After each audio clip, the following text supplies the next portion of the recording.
We've got an exciting new delivery. This is the delivery. Who's it from, Simon? Accurascale, and I think it might be a class 50.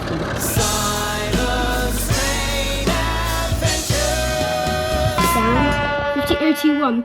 Link up on the right of your screen to the video where we saw this on the General Railway D. Go on. It's class 50 driver and second command. Got the loco crew to fit in it.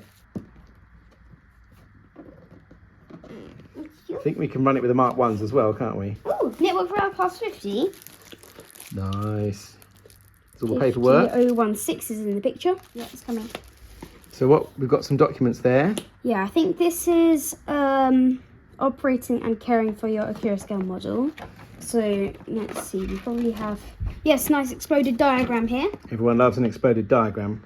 It actually looks like got, a real operating manual. I like how it's faded. This has got lots of information about the loco itself and its history and the class and how they work. But I like it how it's in the style of like a manual. It is, isn't it? Then we got sound. Marker light on, engine on. It's going to sound good, I think. Right, let's see the locomotive then, Simon. Spirax Everyone's parts. excited to see it, including me.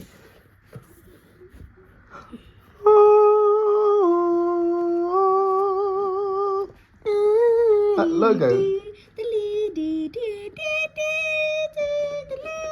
That logo's quite large. You must read the instructions on the reverse of this card before operating your model, or you will die. Oh, took a dark turn at the end there. Okay, we brought it out to the train shed and now we're going to give it a run. Class 50 unboxing.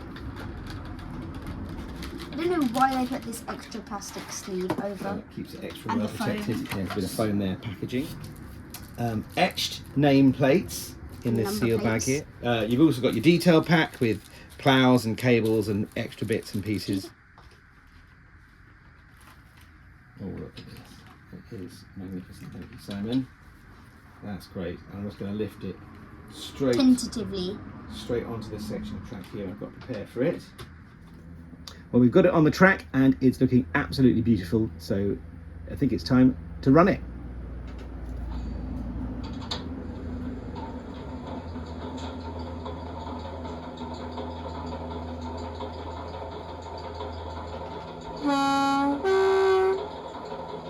Is it on cold start, Simon? Yeah, Simon loves a cold start.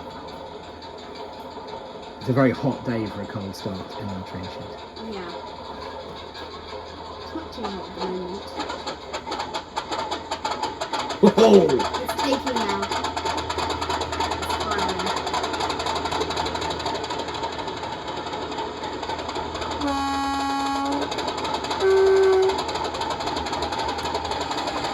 Oh boy, that sounds excellent.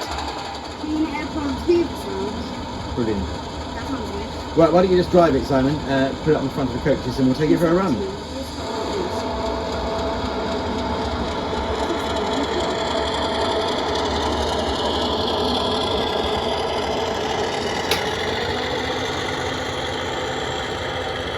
Well, that sounds incredible. What do you think of it so far, Simon? Yeah, good stuff. Yes, we had a lovely ride behind this very loco just last weekend, didn't we, Simon? And that's what made us think we wanted to get this model, this particular model. Yeah, it's either going to be this or Hatson Thunderer, number 50008. Okay, we got it coupled and Simon has enabled heavy train mode, so I think it's going to be even louder now when it cools off. Take it away, Simon. Nice whistle.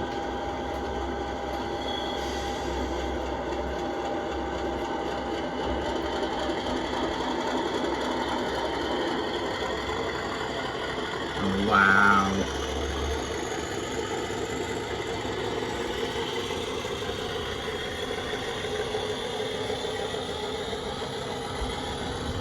Sounds like a real 50 does.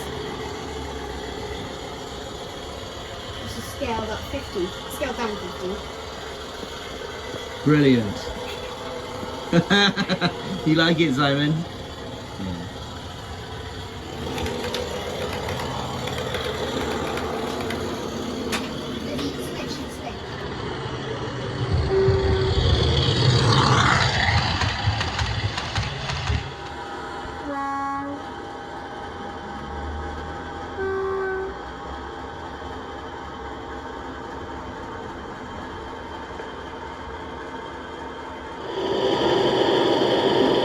Okay, so you can see the roof fan here, which is a lovely detail through that grille. Currently not spinning, but then Simon, if you fire it up,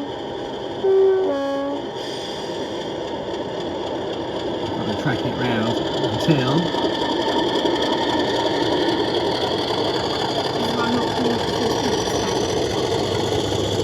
Well, it might only spin when it gets up to steam or something, I don't know. We can't work out what determines when the roof fan does and doesn't spin.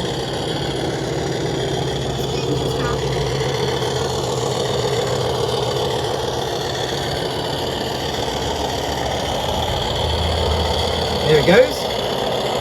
Lovely.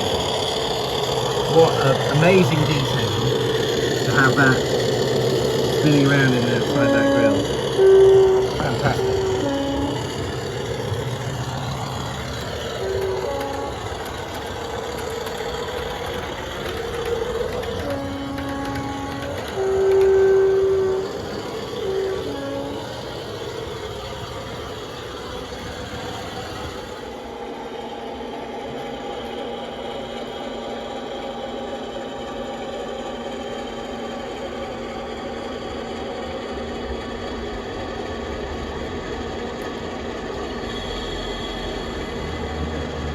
Just stopped it here so we can take a look at some of the incredible detail on this model.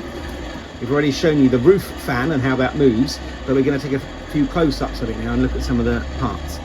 Here we can see the very attractive front end with the marker light on and all those lovely orange electronic socket bits.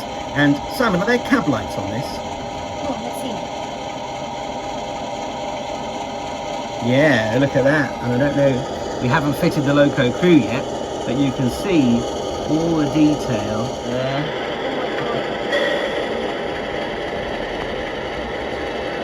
Oh, did you reverse direction so the cab lights came on the other end? Beautiful. Yeah. And this lovely livery, love the large logo, and all the roof detail is looking absolutely fantastic. Engine stop.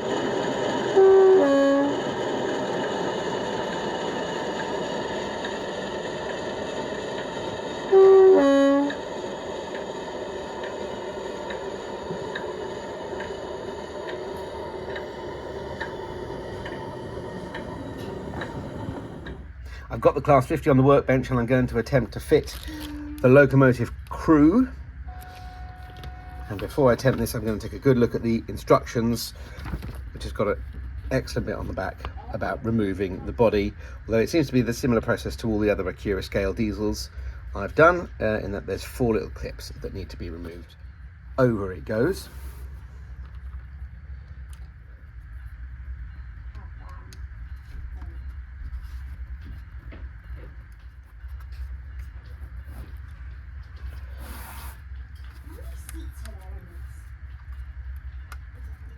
Ah,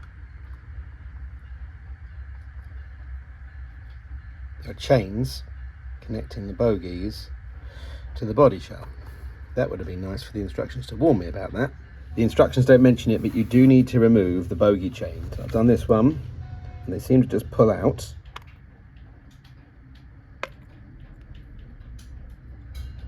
No, it has popped out. There's a little pin that goes in there. Okay, now that the bogie chains are off, the whole thing just slides out. There we go. We'll take a look at the interior cab detail before we fit the crew. Get a really good view of the cab interior with the body off. Look at all those controls there. Very impressive.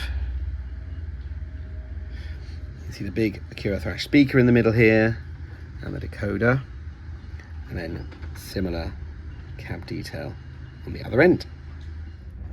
I'm using this tacky wax product to fix my loco crew in place. Driver goes in the left hand seat, which is the one nearest the camera.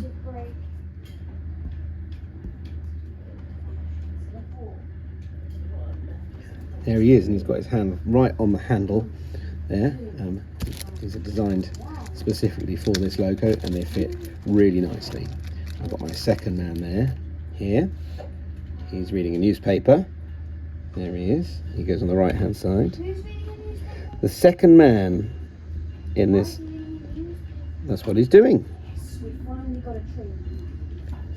And he's in, and the tacky wax holds them firmly in place, but you can remove them later and reposition them without damaging anything. Here they are, ready to take out their train. Reassemble the model with the crew glued in place. This is a fairly straightforward job. You can't really see what I'm doing there, can you? I'll turn it on this bit. There we go. So I've got the end of the chain piece held in the tweezers there, and I'm just going to put it near the hole, and then with the end of the screwdriver push the pin home. Yes. Once I worked out that the part of the chain is supposed to point down at a 45-degree angle, I found it much easier to reattach the bogie chains. If I put the cab light on, you can see the second man in there reading his newspaper. And if we come around to the front, you can just see the driver in there.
The sound function stayed on all the way around the rotation of the turntable because the stay alive capacitor has sufficient charge to cover the dead spot.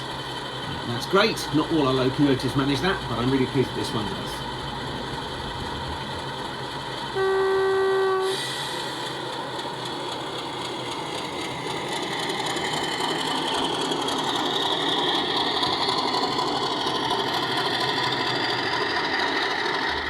One other thing to note on my model at both ends, this little orange plug is loose and just dangling free. I think it's meant to be docked in this sort of little square socket just on the bottom of the buffer beam there, but I can't get it to, I've pushed it in and it just pops straight out again. Same deal at this end. So I'm just gonna, I don't want to glue them in because that again is another connection between the body and the chassis, which I may need to remove at some point in the future. So I'm going to try using the tacky wax again just to hold those in so that they can be easily removed should they need to be. While I've got it on the workbench, I'm going to fit the etched nameplates that just go over the printed ones here. The way I do this is just with a couple of spots of PVA, as PVA allows you to reposition it slightly before it dries. So you just need a few spots. Just do it by hand.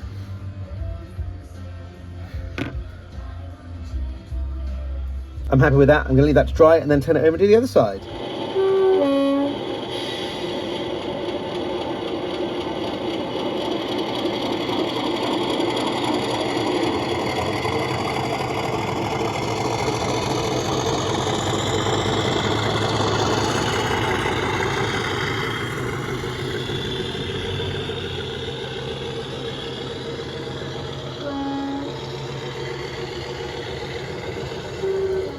Simon, can you give us a detailed Simon's Train Adventures review of the Accurascale Class 50?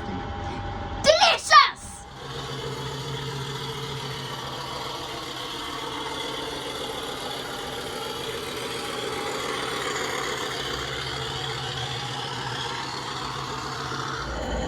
I think this is one of the best model locomotives we've ever had.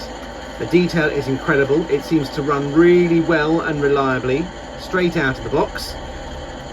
And it sounds incredible. So in conclusion, Simon, marks out of 10 for the Accurascale Class 50. 2,589 million. It doesn't get much better than that.